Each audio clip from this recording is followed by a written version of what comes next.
এতিয়া আসলতে আমি আসলতে এতিয়া 6 শিডিউল সম্পৰ্কে আলোচনা কৰোতে এটো জনা দৰকাৰ যে 6 শিডিউল কি 6 শিডিউল হল মিনি কনস্টিটিউশন স্যার 6 শিডিউল হল মিনি কনস্টিটিউশন ইয়াত এখন কিতাপত স্যার এখন কিতাপে 6 শিডিউলৰ ওপৰত আটাইতকৈ ভাল কিতাপ স্যাৰ জাস্টিস BL খানচাৰিয়াই কৈছে সুপ্ৰিম কোৰ্টৰ চিফ জাস্টিস তেখেতে কৈছে 6 শিডিউল হল মিনি কনস্টিটিউশন আৰু চিফ জাস্টিস হিদায়াতুল্লাহ কৈছে যে চিফ শিডিউল হল কনস্টিটিউশন উইদিন কনস্টিটিউশন আমি এই সেন্সটো বুজি পোৱা দৰকাৰ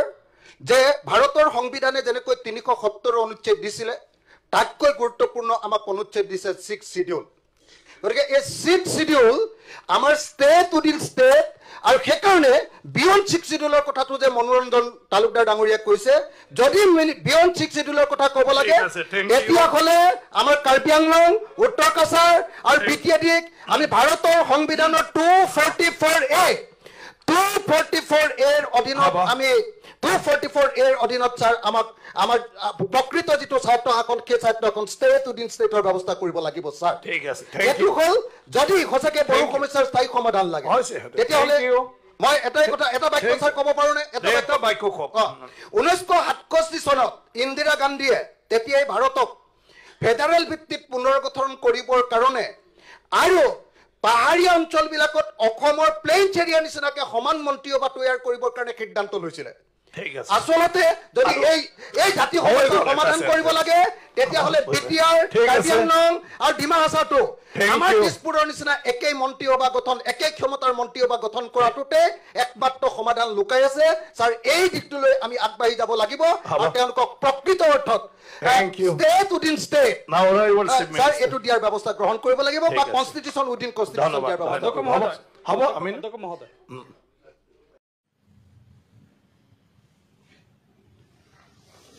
আমি কাৰ্বি আংলং ডিমা হাছাও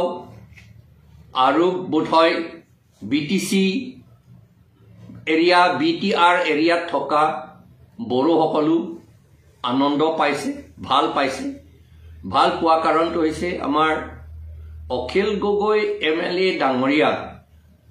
এখেত আমাৰ MLA ইয়াত নহয় কিন্তু অসমৰ MLA বুলি ক'লে অসম গোটেইখিনিটো তেওঁ কথা ক'বলৈ অথৰিটি আছে আৰু এখেতে আজি আমাৰ কাৰণে আমাৰ ভালৰ কাৰণে 6 শিডিউল শক্তিশালী কৰিবলৈ আৰু অটোনমাস ষ্টেট আমাক দিব লাগে বুলি কোৱা কাৰণে আমি এখেতক বহুত ধন্যবাদ দিছো আৰু এখেতে সঁচা ঠিক কথা কৈছে যে 6 শিডিউলটো এটা মিনি কনষ্টিটিউচন এটো ৰিজাৰ্ভেশন ল নহয় যেনেকে ভাৰতৰ সংবিধানটো ভাৰতীয়ৰ কাৰণে ৰিজাৰ্ভেশন ল বুলি নহয় হেতু সংবিধান বুলি ক'লে কনষ্টিটিউচন বুলি ক'লে এটা দেশ বনোৱা দেশ সজাবলৈ বা বনাবলৈ এটা আইন এটা legal framework for constructing a country hey karane